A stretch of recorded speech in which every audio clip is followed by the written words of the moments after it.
Levez vos yeux en haut. Une foi qui nous distingue, 18 août.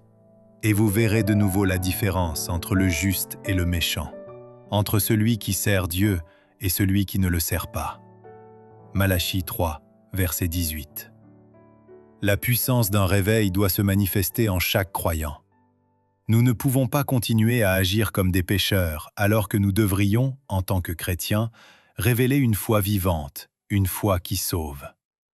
Une foi vivante en Jésus-Christ produira des fruits. On constatera une dévotion sainte et inébranlable envers le Seigneur. Œuvrant uniquement en vue de sa gloire, nous serons soutenus dans les périls des derniers jours. Qu'est-ce qui a soutenu les chrétiens de tous les temps dans les humiliations, les tentations et les souffrances? Une foi pure, confiante, constamment exercée à comprendre ce qu'est la vérité qui sanctifie celui qui la reçoit, un engagement à garder son âme pour Dieu, dans n'importe quelle circonstance, sachant qu'il ne trahirait pas sa confiance. Dans les jours difficiles, notre Créateur protégera tous ceux qui se sont donnés à lui. Le Christ a témoigné de son grand amour pour l'homme en se sacrifiant afin de sauver les pécheurs. Il a donné sa vie pour assurer notre salut. Nombreux sont ceux qui, trompés par les tentations de Satan, offensent le Sauveur en abusant de leurs privilèges, refusant de reconnaître sa tendre sollicitude envers eux. Cependant, leur Créateur et Rédempteur supporte avec patience leur mépris pour sa miséricorde. Ce sujet me revenant chaque jour à l'esprit, j'en suis tellement étonné que je ne puis garder le silence.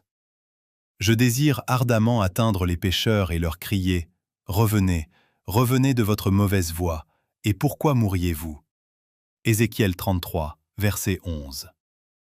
Par son sang précieux, le Christ a racheté toute l'humanité. Nous lui appartenons, car il nous a rachetés. Il désire que tous ceux qui professent croire en lui reçoivent sa puissance, et qu'en cette génération mauvaise et perverse, ils deviennent les fils de Dieu. Qu'ils puissent révéler à ce monde enivré et corrompu par Satan que Dieu est amour, et qu'il y a une différence claire et nette entre celui qui sert Dieu et celui qui ne le sert pas. Le Seigneur connaît ceux qui lui appartiennent. La ligne de démarcation entre celui qui sert Dieu et celui qui ne le sert pas devient de plus en plus distincte. C'est ainsi que le Seigneur l'a voulu.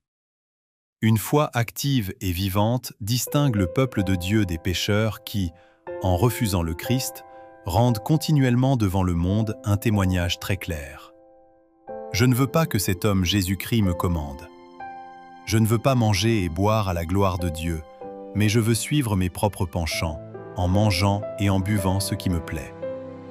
Je ne veux pas porter le joug du Christ. Je ne veux pas apprendre ces leçons de douceur et d'humilité du cœur.